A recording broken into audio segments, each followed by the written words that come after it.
I loved the first Conjuring, but I dropped off by the third Conjuring because, franchise, I would call it the franchise syndrome, whereby you have the first really good product and then they create the second one, which is, it's okay. Then the third one, which just kills everything else. And out of the Conjuring, we got the Nun. And the first Nun movie, oh my gosh, yeah, that was bad. That was hard to watch. I think jump scares, according to the producers of that particular movie, was terror and horror is equals to a lot of unnecessary jump scares, Now, with the Nun II, I feel that the story was, wow, it was unnerving. And I think this goes to the art direction and the cinematography, because everything was, the atmosphere, they created a movie whereby it's not the horror of what you see or what happens. It's the atmosphere before or whatever happens. And that's one of the biggest reasons that I actually love the Nun II, because I'm an artist. I love good cinematography. I love an interesting use of light and creative jump scares. The last movie had jump scares. This one, so they've actually thought through the jump scares, and they've thought through creating atmosphere that lead into an horrific incident. And so the Nun II is one of those, I would call it one of those horror movies that, horror is supposed to shock you, horror is supposed to adrenaline rush, but this movie just made me uncomfortable. And the director and the production team were able to create that feeling in me of discomfort, because with this one, they also paid a lot of attention to the story. How do I do this without spoilers? All I can say is that they made us invest in these characters. They were able to make us care for these characters. They were able to create characters that we didn't want to see something happen to them. French's character is familiar. Let me just put that one. It's familiar. And we kind of know where he goes, according to The Conjuring, one of the Conjuring movies.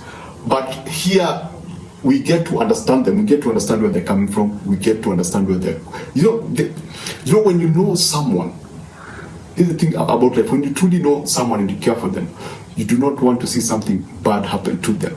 And I think that's what the director kept in mind. That's what the director exploited to put us in such... And the casting, there's a way that even some of the priests within the movie would make me feel uncomfortable in the way that they were shot and in the way that they were lit. You see, I keep talking about lighting and the way the character were lit because, again, the cinematography for me was one of the things that made me super uncomfortable about this film. And if you go into this, if you love horror,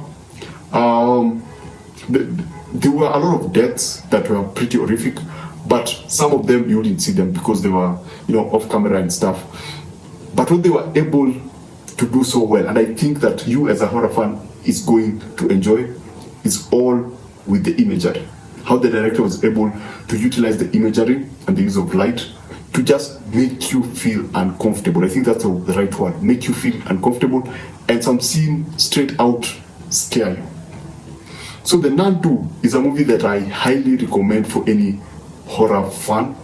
I highly recommend for any people who go for this. It's not a horror movie, it's more of a scary movie. If you are into horrific imagery or disturbing imagery, this is the movie for you. Apart from the imagery, I'd also go for it because of the story. Because they've done something interesting with the story. They've given it another take. They've given it another different direction from The Conjuring than what we're familiar with. And they've kind of expanded the universe in such a way that I went like, this should have been the first Nun movie. Not the first Nun movie one should be out, and this should be like the first Nun movie. So basically that's it. You'll see some very familiar, like the primary villain is still there.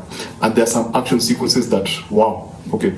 I was like, okay, we are doing this in a horror movie. Okay, this is pretty interesting. They did some very creative things with some particular scenes can I do this without, I don't want to spoil.